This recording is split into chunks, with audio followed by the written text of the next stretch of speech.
Good morning, guys. Hi. Let's check for sound. Can you listen to me? Can you hear me? Can you hear me? Hello, hello. Hello.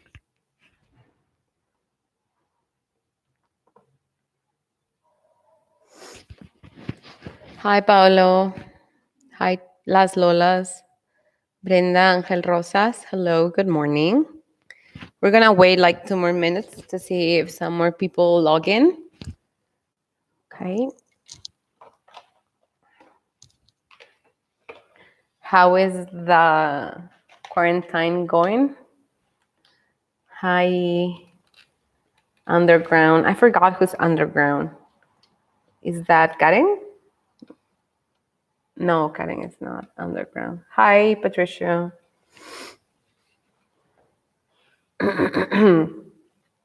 Okay, 1 more minute to see if... Oh, okay, perfect. You can listen. Yeah. Miracle, because it's been a pain in my butt. Okay, Paola Moran, hello.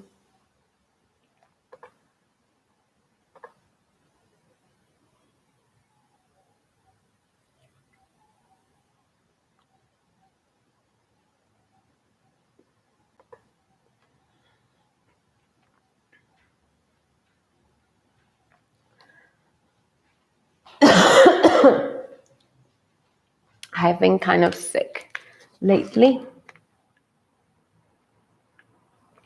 One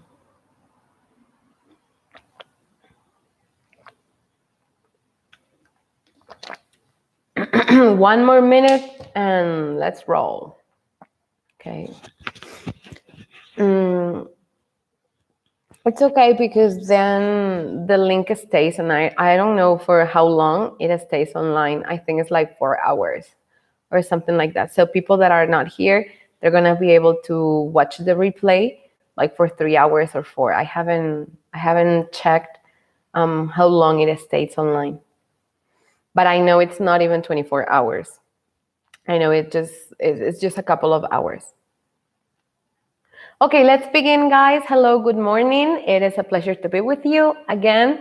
And well, we were seeing last time the law of demand and supply, and you may think that it's repetitive, but it's not, because the first time we saw the law of supply and demand, we saw it in a very general way. Then the second time that we had class on the same thing, we talked about the different shifters and factors. And very important, the difference between moving along the curve and moving the whole curve. Okay, so now we're going to see like a subtopic within the law of supply and demand, because the supply and demand are going to behave differently in each of these markets. Okay, so today is going to be something very simple. We're going to see the 4 market structures, the types of market structures that there are, or that you can possibly find. Depending on which one the law of supply and demand are interplaying, then they're going to behave very differently. Okay, so today we're going to see only the definition of these 4 types of market structures, and the next class we're going to see how the law of supply and demand behave in each of them, and which one is more it's more beneficial for society. Okay, so first of all, we're going to see, okay, the definition of market.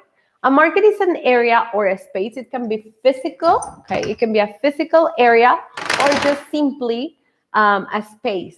Like, for example, a cybernetic space. You can find a market in Amazon.com. It's a place where we perfectly buy things. We make transactions, okay? A transaction involves the cost of opportunity that we have talked about in the first partial. Okay, if I go and buy a bicycle and it costs 5,000 pesos, I value, with my system of values, my hierarchy of values, I value more the bicycle that I'm getting than the 5,000 pesos that I have in my pocket, and vice versa. The seller of the bicycle values more the 5,000 pesos that I have than he's going to receive in exchange for that bicycle, that product that he has, okay? Remember, the cost of opportunity, it involves a lot of values. The guy that sells the strawberries values more the 50 pesos that I pay for 1 kilogram of strawberries than the strawberries that he can have because he has a lot. So that also applies to the cost of marginal utility that we saw with the example of the picafresas, okay? So it is whatever area or space where transactions between consumers and sellers occur in a free manner. This is very important, the word free, because nobody is able to like put a gun in your head and make you buy, oblige you, force you to buy something. Or nobody can make somebody like obliging them or forcing them to sell something. Okay, so when we talk about a market, we're talking about something that is based upon the freedom of consumers and buyers to sell or buy whatever they want. Okay, now remember here before market, okay, that we have three, this is a parenthesis, we have three indicators of economic growth. We have the gross domestic product, which is in Spanish PIB, the Producto Interno Bruto, okay, remember, and you can make that grow. Or if we are talking about the benefit or the growth of one specific seller, you can make that person profit more, okay, in terms of pesos, in terms of money, okay. But also you can talk about power parity or purchasing power if you understand that other term better, okay. That means that maybe sometimes a way to benefit economy in a whole, in a very panoramic view, in a very global way, to benefit all the consumers, is to rise the consumer power parity or the consumer purchasing power, okay? And we're gonna see that. So there are two ways. I can either increment your salary, like instead of earning 4,000 pesos a week, you may earn 4,500 pesos a week. Or seeing it or looking at it in another perspective, you could make the economy, you could provide the whole market with enough conditions so that the consumers may be able to buy more with less. Okay, if I, for example, put away a tax, let's say in airfares, like taking aside all this COVID-19 thingy, okay, if I take away a tax on airports and a tax on flights, etc., I am making more available the airfare to each of my consumers. That means their economic purchasing power is growing. I haven't raised the salary, but I'm giving them the possibility to buy more things with less money, okay? Another way to provide a good environmental economic condition is to keep inflation down, okay? That means that you have to provide enough incentives and motivations for investors to come to our land and blah, blah, blah, okay? None of those things are being done right now by our government, but 6 years go by very fast. So, having said that, okay, we're gonna focus on perfect competition and imperfect competition. There are only two types of competition, all right? So, we're going to distinguish, as you can see, I number them. So, perfect competition is going to be a structure, market structure number 1. On the other side, we're gonna have market structure number 2, number 3, and number 4. Okay, so that you can just follow me along. Okay, so on the left side, okay, we're gonna have one model of perfect competition, okay? What is perfect competition? Where a large number of small firms compete against each other. All firms maximize profits. That is basically the ideal, the utopic, the unreachable type of market. There is free entry or exit to the market. Providers sell homogeneous goods. That means that everything that is being sold is exactly the same. There are no differences, and no consumer preferences. That means that consumers do not prefer one thing over the other. Obviously, as you have already noticed, this is a utopic example of a market structure. It is impossible to find these on Earth, okay? It's just, we have it as an ideal type of market, but we know that it doesn't exist. So let me read it again. Where a large number of small firms compete against each other, all firms maximize profits because all firms exist on the sole purpose of maximizing profits, because otherwise they would not be firms or enterprises or businesses. They would be charity associations, okay? But in a market, we're talking about not associations, we're talking about businesses, people that want to make a profit out of something. There is free exit and entry to the market. There are like no prices to pay. It's like a free entry to a club.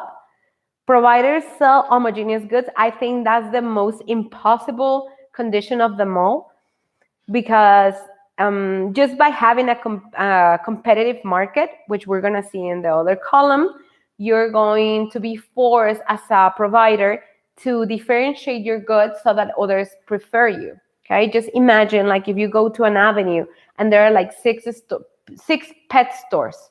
Okay, they look exactly the same. But what's going to make you decide to go into one and not the other one is like a plus benefit that they're going to offer you.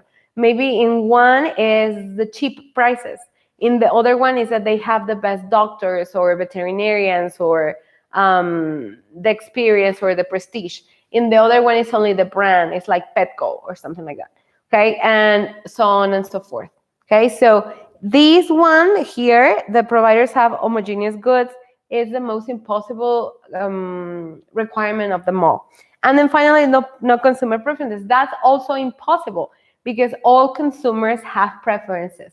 Okay, like just think about Apple and Microsoft, or iPhones versus Androids. Okay, and all the variety of Androids that we can have. We can have Samsungs and Xiaomi's and Huawei's and all of that. But I mean, there are people that are still, with all that variety, they prefer iPhone over any brand or any system characteristics. Okay, even though you're telling them that you can get for half a price the same thing, they're going to go for Apple anyways. So there are consumer preferences, and that has to do with your system of values and your hierarchy of preferences. There are a lot of people that prefer to be connected and to be online and to have the possibility of posting stories 24/7 than maybe the money that they have in their pocket.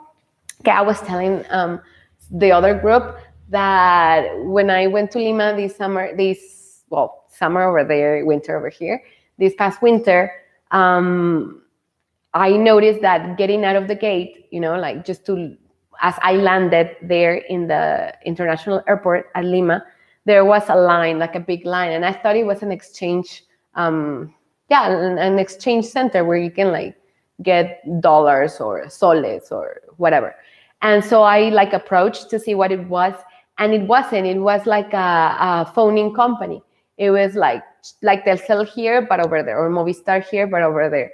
And the prices were extremely high. Like for 1 week, it was 8 days for unlimited everything, unlimited social media, unlimited minutes, long distance, and inside, and blah, blah, blah. It was like $250. And then for 15 days, it was like $350. And like for a month, it was like $400. So, I mean, as you would have like more money, you would get more, obviously, in days and proportionally. However, to me, it was extremely expensive. Like I was like, I'm gonna wait until tomorrow after I sleep, after I wake up, and I'm gonna go to a little store outside the airport and I'm gonna buy a chip, a Peruvian chip, and that's it. I mean, and it cost me like 20 times less than the $250 over there, and I stayed there for 3 weeks. So, well, why I did that? Because of consumer preferences. I prefer to have $250 to spend in other stuff. souvenirs, restaurants, etc., rather than spend that on my capability to send stories or messages instantaneously. Okay. Other people, like all the people that was lined up there at the gate, they were valuing more like to post their photo in real time with the welcome to Lima or welcome to Peru sign that was there, and it's very beautiful. So people like appreciated that little detail, the capability of posting something in real time for $250. And I mean, what is that? Well, it's also proportional to your salary, proportional to the money, all the money that you have brought to spend and at a trip, and etc. Okay, it happens to you also in vacations, and that goes back to the purchasing parity thing, the purchasing power. Like at the beginning of your vacation, you maybe only have like $500 to spend, and in the beginning, you don't know how much you're going to spend during the whole trip, so you start like pacing your expenses. Okay, you're going like little by little because you don't know how much you're going to need at the end. But at the end, when you know that you have already gone through the whole trip, then you start spending more money because related to what you had, you think you have more money to spend the last days. So that may happen, okay? That has to do with purchasing parity and with your consumer preferences. So as a conclusion, in a perfect competition, these requirements do not exist, okay? We only list them because it's like one of the results on the combination of factors. But truly, they don't exist, okay? It doesn't exist at all. Now, let's go to the other column, okay? That's the imperfect competition. These things do exist, okay? So the first one, or the second one, because this is the first one, the perfect competition market structure. Now, the second one is going to belong to the category of imperfect competition. So 2, 3, and 4 are all imperfect competition, okay? And demand and supply are going to behave differently in number 2 than in number 3 than in number 4, all right? So let's go with monopoly.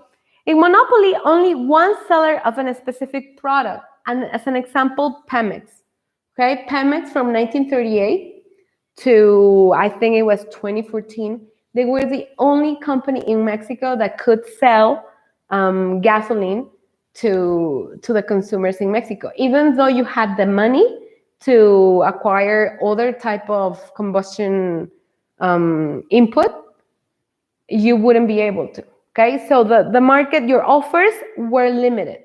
What is limited here is your supply. So as you can imagine, when we get to draw these curves in supply and demand, we're gonna draw one of them, the supply curve, as a line because it's gonna be constant, okay? Now, monopoly, as you're gonna see tomorrow, it could have many advantages in theory, but in reality, it doesn't because it limits the choice of consumers to only one.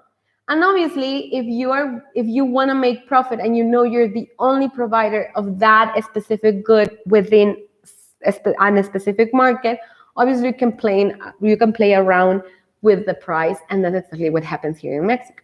We play around with the price because, well, it doesn't matter. Okay. Now, when we talk about variety, we not only talk about the brand, okay, also the provider, because in the beginning, in 2014, when Enrique Peña Nieto privatized all Pemex, the only thing that he did was selling some stocks from Pemex to international investors.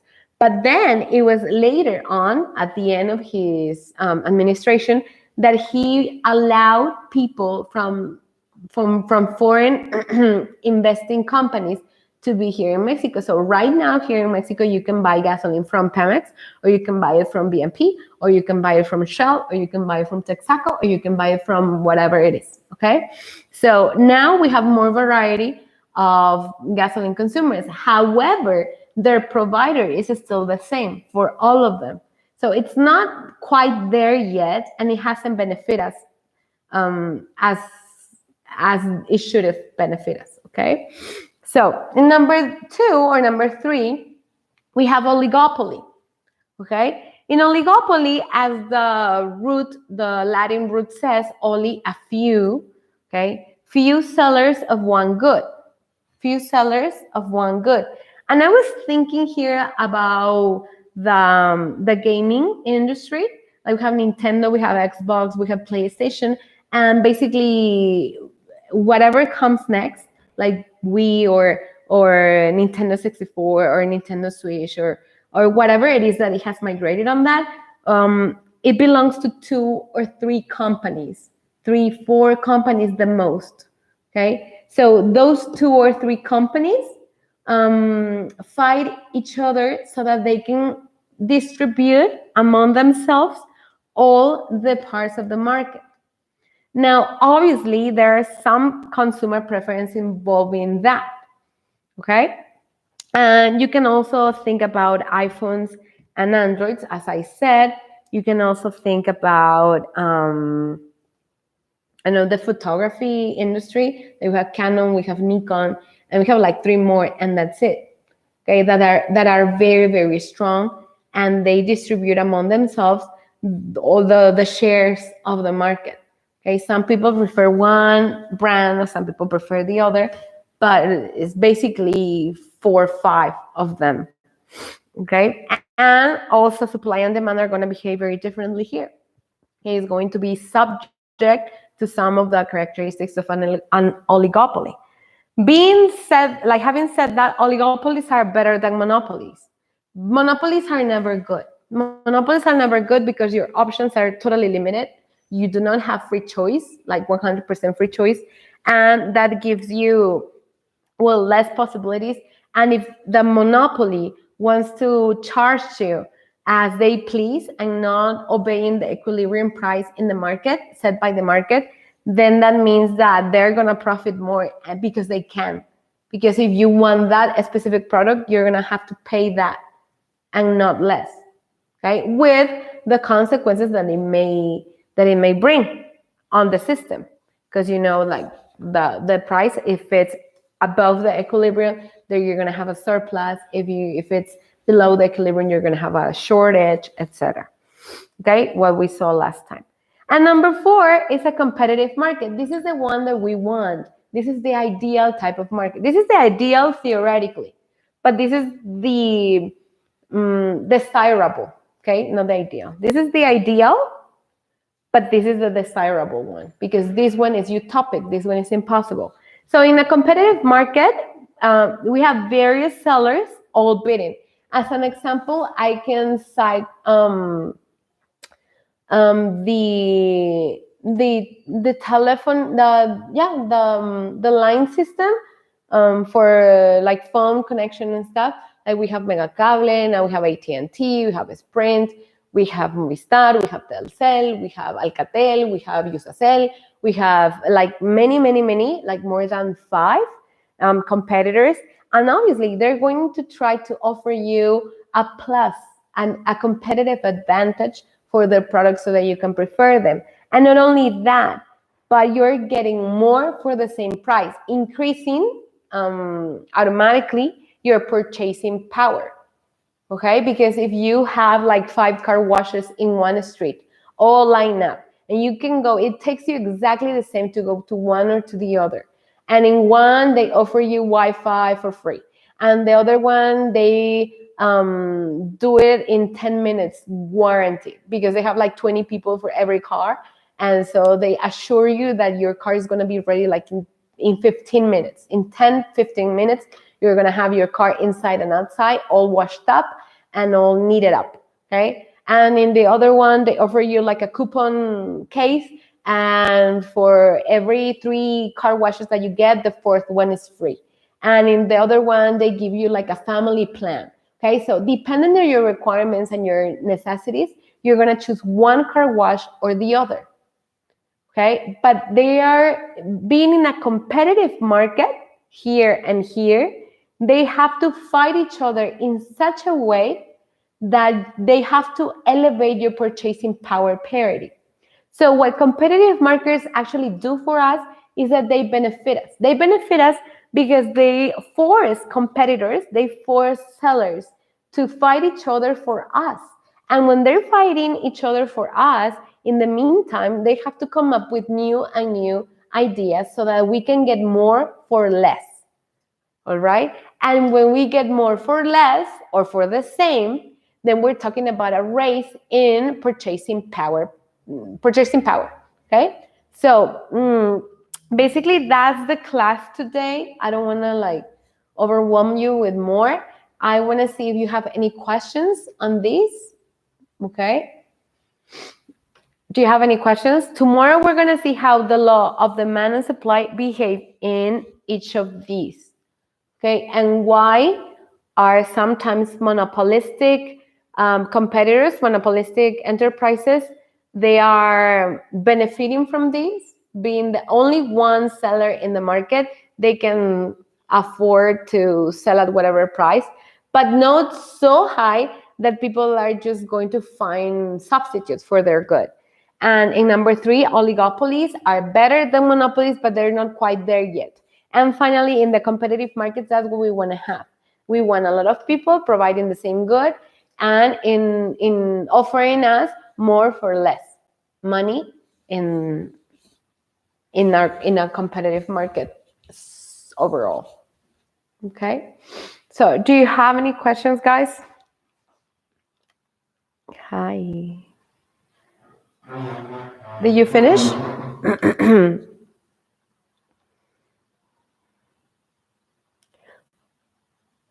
Oligopoly is better than monopoly because you have now 2 or 3 that are distributing some. So obviously, we are going to have many types of oligopolies. For example, in what I told you, like Nintendo versus PlayStation, obviously there are some fans that can design for either or, and they're going to buy both. And some people are going to prefer Xbox, and some people are going to prefer PlayStation and die with it, and some people are just Nintendo people. But that you're going to distribute all consumers into categories. Some goods, some oligopolies respond to the social class characteristics. For example, if I talk about Louis Vuitton and Zara, okay, even though they kind of have the same branch of goods, to be honest, well, the price is so different that Louis Vuitton is going to be targeting people with a high income, and Zara is going to target people with a middle income, middle low income, and middle high income. Okay, so, or a Ferragamo or a whatever. Okay, so an Hermenegildo Secna. I mean, those are brands that are very exclusive. So even though we have the same goods, selling the same goods, oligopolies distribute, like they find a way so that they can share the consumers due to their preferences. Another example of an oligopoly is like the cola industry in United States. That belongs to Coca-Cola and Pepsi. Okay, if we talk only about the 2 cola drinks. All right, so some people prefer Pepsi, some people prefer Coke. To be honest, I prefer Coke, and because it's sweeter, because I like the taste, because blah, blah, blah. In United States, you go there and not everybody prefers Pepsi. So they, for consumer preferences, due to consumer preferences, they're going to divide the whole market, the whole potential buyers, they're going to divide them up into those 2 categories. And it's still enough for them to profit and to keep on looking for more strategies to sell over the other, but knowing that the other one is present is always good, because you have to benchmark.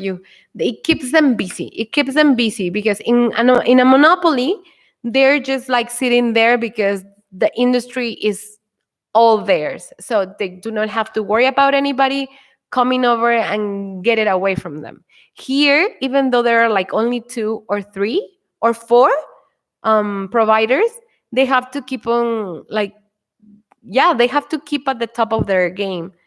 They have to make sure that the other one does not surpass them. But it's limited, because if you only have 1 rival or 2 rivals, you're limited to their advantages. So if they are like not so good and you're only benchmarking for their advances in technology, then you're going to be stuck compared to that one person or to that one company. That means that you keep out of your sight other companies that may be in your branch, doing the same stuff that you do, and they may be doing it better, but you only have one competitor.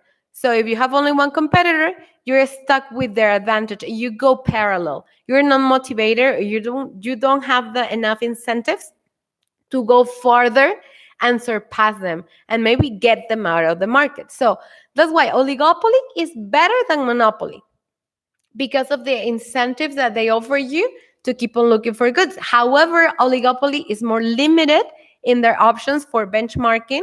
That means like looking on what the rival company is doing, so that I cannot stay behind. Okay. And obviously, competitive market is much, much better than oligopoly and monopoly altogether. Whereas perfect competition is just impossible. All right, Paola? So, having said that, do you have any more questions, guys? Anything that I can answer? Already then. So, until here, we have the class of today. I hope everybody understood. If anybody did not catch up, you can watch it again. Or if it was like having troubles in technology, you can catch it again. As soon as I finalize my emission, you can replay. Okay? So see you tomorrow, guys. Same time, same place. Bye-bye. If you have class, let Jocelyn know so that I can check my schedule too. All right? Bye-bye.